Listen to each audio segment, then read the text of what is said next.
A reading from the book of Acts, chapter 23. Paul looked intently at the Sanhedrin and said, "My brothers, I have conducted myself with a perfectly clear conscience before God to this day." The high priest Ananias ordered his attendants to strike his mouth. Then Paul said to him, "God will strike you, you whitewashed wall.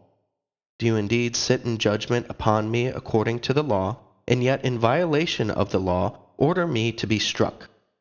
The attendants said, "Would you revile God's high priest?" Paul answered, "Brothers, I did not realize he was the high priest.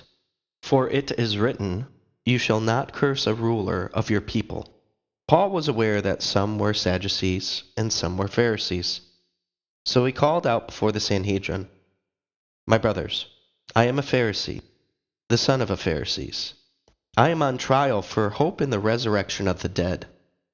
When he said this, a dispute broke out between the Pharisees and the Sadducees, and the group became divided. For the Sadducees say that there is no resurrection or angels or spirits, while the Pharisees acknowledge all three.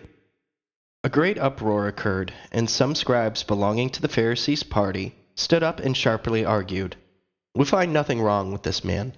Suppose a spirit or an angel has spoken to him." The dispute was so serious that the commander, afraid that Paul would be torn to pieces by them, ordered his troops to go down and rescue him from their midst and take him into the compound. The following night the Lord stood by him and said, "Take courage, for just as you have borne witness to my cause in Jerusalem, so you must also bear witness in Rome." Transferred to Caesarea. When day came, the Jews made a plot and bound themselves by oath not to eat or drink until they had killed Paul. There were more than 40 who formed this conspiracy. They went to the chief priests and elders and said, "We have bound ourselves by a solemn oath to taste nothing until we have killed Paul. You, together with the Sanhedrin, must now make an official request to the commander to have him bring him down to you, as though you meant to investigate his case more thoroughly. We, on our part, are prepared to kill him before he arrives." The son of Paul's sister, however, heard about the ambush, so he went and entered the compound and reported it to Paul.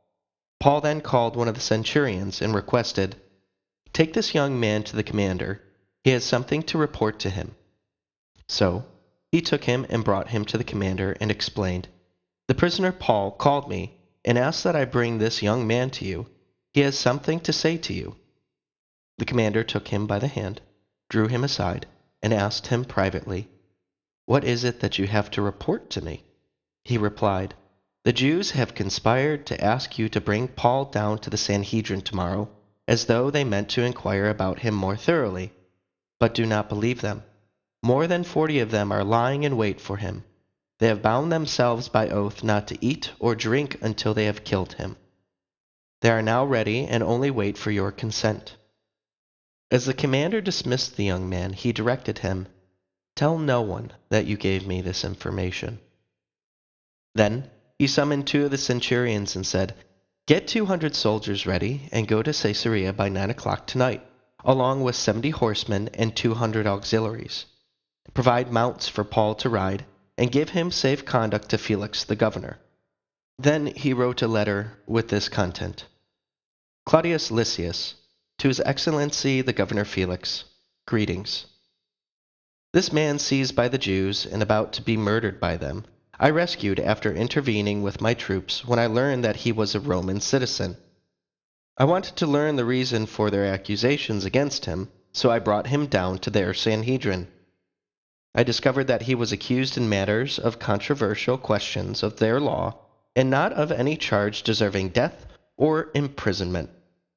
Since it was brought to my attention that there will be a plot against the man, I am sending him to you at once, and have also notified his accusers to state their case against him before you."